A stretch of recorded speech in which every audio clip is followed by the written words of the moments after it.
Everyone, welcome to Kalyan institute. आज की video में हम डिस्कस करेंगे सीए फाउंडेशन के बारे में। सीए के हमारे पास 3 लेवल्स हैं।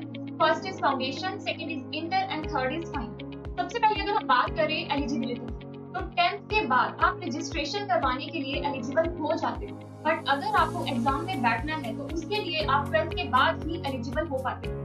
अब आपके माइंड में आ रहा होगा कि अगर हम एग्जाम दे ही नहीं सकते तो हम रजिस्ट्रेशन क्यों करवाएं? रजिस्ट्रेशन करवाने से एक तो आपका टाइम सेव होगा, सेकेंडली अगर आप अपने सब्जेक्ट चूज करोगे, अगर आप 10th के बाद अपनी स्ट्रीम चूज करना चाहते हो तो आपका फोकस है कि मुझे सीए ही बनना है, तो आप अपने सब्जेक्ट्स को उसी के अकॉर्डिंग चूज कर सकते हो। फॉर एग्जांपल आपके सीए फाउंडेशन में 4 subjects, first is accounts, second is law, third is maths and fourth is economics. तो आप अपनी स्ट्रीम को इन सब्जेक्ट्स के अकॉर्डिंग ही चूज कर सकते हो।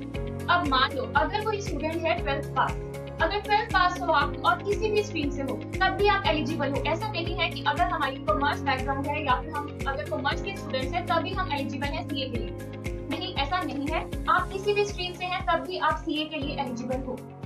सेकेंडली अगर आपकी परसेंटेज लो है तब भी आप एलिजिबल हैं, मतलब कि इसमें कोई हमारा परसेंटेज क्राइटेरिया नहीं होता है। अब सेकेंड इज इसकी रजिस्ट्रेशन प्रोसेस है। रजिस्ट्रेशन करवाने के लिए आपके पास सबसे पहले 2 अटेम्प्ट्स होते हैं। मींस अगर आप पेपर की बात करो, आपके पास 2 अटेम्प्ट्स होते हैं, साल में आप 2 बार पेपर दे सकते हैं। First is May and June attempt and second is November and December. अगर हम मई और जून अटेम्प्ट के लिए मींस अगर हम प्रिपेयर कर रहे हैं मई एंड जून अटेम्प्ट के लिए, तो आपकी जो रजिस्ट्रेशन है वो ऑन और बिफोर 1 जनवरी होनी चाहिए। मींस आप 1 जनवरी से पहले या 1 जनवरी को आप अपनी रजिस्ट्रेशन करवा सकते हो। और अगर आप एग्जाम देना चाहते हैं नवंबर एंड दिसंबर अटेम्प्ट में, तो उसके लिए आपकी रजिस्ट्रेशन की डेट जो रहेगी वो रहेगी ऑन और बिफोर 1 जुलाई। अब दूसरी बात, हमारी रजिस्ट्रेशन फीस कितनी होगी? हमारी जो रजिस्ट्रेशन फीस रहेगी वो रहेगी 90 to 100 रुपीज, जिसमें आपकी रजिस्ट्रेशन फीस प्लस आपका प्रोस्पेक्टस इंक्लूडेड होगा।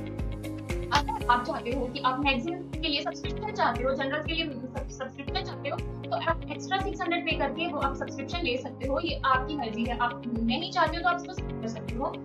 अब सेकेंडली अगर आप एग्जाम देना चाहते हो तो मतलब कि मोस्टली स्टूडेंट क्या करते हैं, भूल जाते हैं कि हमारा रजिस्ट्रेशन तक हमारा काम खत्म हो गया, बट नहीं, अगर आपको एग्जाम में बैठना है तो उसके पहले आपको एग्जाम फॉर्म भी पे करना होगा। एग्जाम फॉर्म पे करने की जो हमारी अमाउंट रहेगा, फी रहेगी, वो रहेगी 1500 रुपीज, और ये आपको वेबसाइट पर अवेलेबल हो जाता है 1 month before your exam. Means अगर आप मई एंड जून अटेम्प्ट के लिए प्रिपेयर कर रहे हो तो आपकी जो वेबसाइट पर लिंक अवेलेबल है वो आपका हो जाता है अप्रैल। और अगर आप नवंबर दिसंबर अटेम्प्ट के लिए प्रिपेयर कर रहे हो तो आपका जो लिंक है वो सितंबर से अक्टूबर के बीच में आपको अवेलेबल मिल जाएगा। रजिस्ट्रेशन के लिए अगर आपकी जो रजिस्ट्रेशन आपने करवा ली है तो आपकी रजिस्ट्रेशन 3 ईयर तक वैलिड होगी। 3 इयर्स के बाद आपको उसको 300 एक्स्ट्रा पे करके रीवैलिडेट करवाना पड़ता है, जो कि आपको एक्स्ट्रा 3 इयर्स के लिए आपको वो आपकी रीवैलिडेट हो जाएगी। नेक्स्ट इज हमारे सब्जेक्ट्स क्या हैं। अगर मैं सब्जेक्ट्स की बात करूं तो हमारे पास टोटल 4 सब्जेक्ट हैं। First is accounts, second is law and BCR, third is maths, reasoning and stats and fourth is economics and business. अगर मैं फर्स्ट 2 पेपर की बात करूं, फर्स्ट एंड सेकंड पेपर आपका सब्जेक्टिव रहेगा और इसमें आपको 3 आवर्स का टाइम मिलेगा।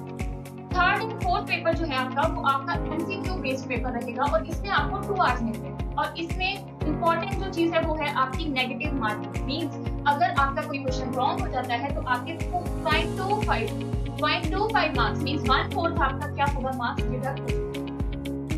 अब नेक्स्ट इज कि अगर हम इंटर या फिर हम कह सकते हैं अगर हम सीए में इंटर है या सीएस एग्जीक्यूटिव या फिर हम कोई भी ग्रेजुएट है, तब भी हम क्या कर सकते हैं, डायरेक्ट इंटर में जाएंगे तो हमें फाउंडेशन लेवल नहीं देना पड़ेगा, हम डायरेक्ट इसमें जाएंगे, इंटर में जाएंगे। इसके लिए इसकी पूरी डिस्क्रिप्शन आप मेरी दूसरी वीडियो में देख सकते हो। अब पासिंग क्राइटेरिया क्या रहेगा, हमारा सीए फाउंडेशन में पासिंग क्राइटेरिया क्या रहेगा, हमारे पास टोटल 4 सब्जेक्ट्स हैं। हमें इंडिविजुअली हर एक सब्जेक्ट में 40% लेंगे। 100 मार्क्स का आपका पेपर है, आपका हर पेपर 100 मार्क्स का है, आपको सारे पेपर में 40 प्लस लेने होंगे। 40 मार्क्स आपका मिनिमम जो मार्क्स है वो 40 लेने होंगे, उससे ज्यादा अगर आप मान लो एक पेपर में स्कोर करते हो 40 से कम, फॉर एग्जांपल आपके एक में है 39, सेकंड में 40 है, थर्ड में 90 है एंड फोर्थ में 80 है, आप इसमें फेल हो जाओगे बिकॉज ऑफ आपके एक पेपर में 39 मार्क्स है। अगर मैं ओवरऑल परसेंटेज की बात करूं तो आपका जो परसेंटेज क्राइटेरिया ओवरऑल रहेगा वो आपका 50% रहेगा। मींस आउट ऑफ 400 आपको कितने स्कोर करने होंगे? 200 मार्क्स स्कोर। और सब्जेक्ट वाइज आपको हर पेपर में 40 मार्क्स से अबव स्कोर, तभी आपको, अगर आप ये दोनों कंडीशन फुलफिल करते हो तभी आप इसमें पास हो सकते, अदरवाइज आप फेल हो जाओ। अगर फिर भी आपके माइंड में कोई भी क्वेरी है रिलेटेड टू सीए तो आप इस नंबर पर कॉन्टेक्ट कर सकते हैं। Thank you.